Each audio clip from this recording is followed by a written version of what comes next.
जनता त्रस्त है, परेशान है और सरकार मदद के बजाय आक्रामक हो गई है।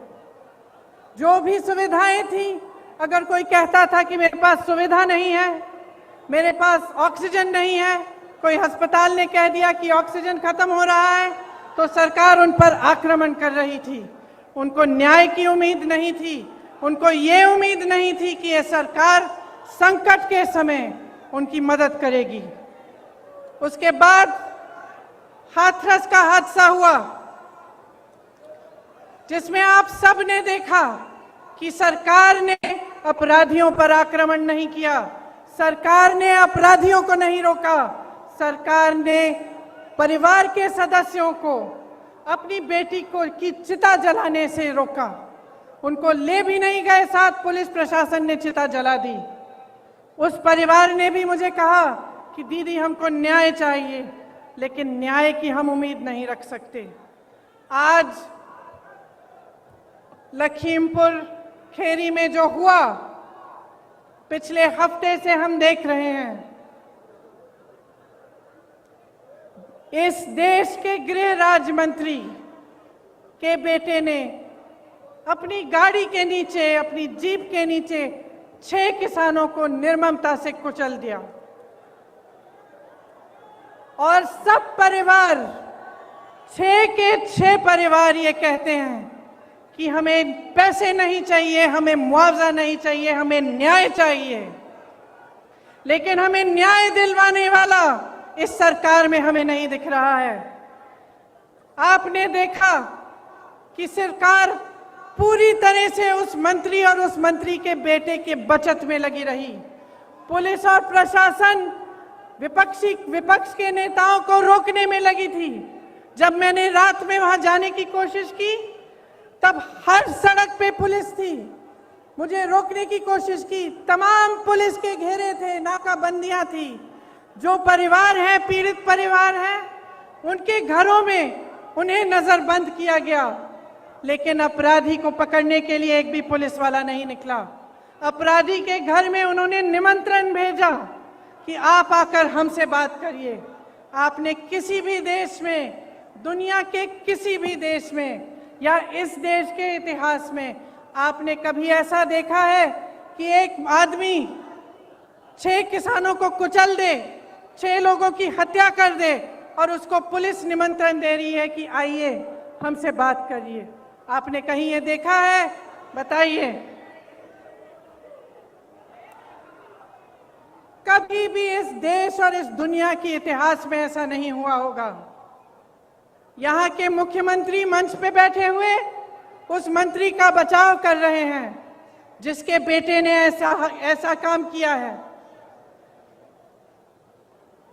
जो प्रधानमंत्री लखनऊ आ सकते थे प्रदर्शन को देखने के लिए, उत्तर प्रदेश के प्रदर्शन को देखने के लिए, आजादी के प्रदर्शन को देखने के लिए, वो 2 घंटे की दूरी पर लखीमपुर खेरी नहीं जा सकते थे उन किसानों के हाथ पकड़ने के लिए, उनके आंसू पोंछने के लिए। ये आजादी किसने दी? जिस आजादी का महोत्सव मना रहे हैं, अमृत उत्सव मना रहे हैं, ये आजादी हमें किसने दी है? ये आजादी हमें किसानों ने दी है, किसान के बेटे ने दी है। इस देश को किसान ने सींचा है, किसान का बेटा हमारी सीमाओं पर खड़ा है आज भी। ये किसान के बेटे हैं जो हमारी सुरक्षा कर रहे हैं, हमारी सीमाओं पे इस देश की आजादी को निर्भर रख रहे हैं। ये देश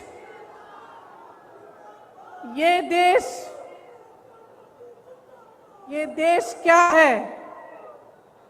ये देश एक आस्था है, एक उम्मीद है। इसी न्याय की उम्मीद पर इस देश को आजादी मिली।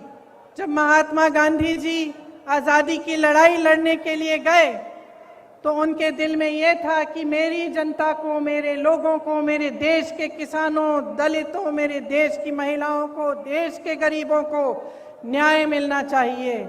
न्याय पर हमारा संविधान आधारित है, लेकिन इस देश में न्याय की उम्मीद सब छोड़ चुके हैं। तो मैं आपसे कहना चाहती हूं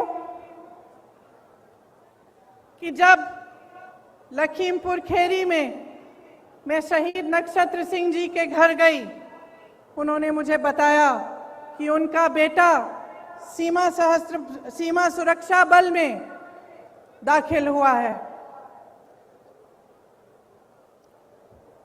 जब मैं अगले परिवार से मिलने गई तो मुझे बताया गया कि उनके तमाम भाई बहन सेना में देश की सुरक्षा करते हैं। जब मैं रमन कश्यप पत्रकार के घर गई, मुझे बताया गया कि उनको काम करते करते मारा गया, उनको जीप के नीचे कुचला गया क्योंकि वो वीडियो ले रहे थे, सच्चाई दिखाना चाह रहे थे। सारे परिवारों ने यही कहा कि हमें न्याय मिलने की उम्मीद नहीं है। तो अगर हमारे देश में कोई कुचला जाता है, किसी के प्रति हिंसा होती है, किसी पर अत्याचार होता है और उसको न्याय मिलने की उम्मीद नहीं होती, तो किसके पास जाएगा? अगर सरकार, मुख्यमंत्री, प्रधानमंत्री, गृह राज्य मंत्री, विधायक सभी मिले हुए हैं, सभी अपनी पीठ मोड़ देते हैं उनकी तरफ, तो किसके पास जाए जनता और क्या करे? आप जानते हैं कि किसान ने 9-10 महीनों से एक आंदोलन जारी रखा है।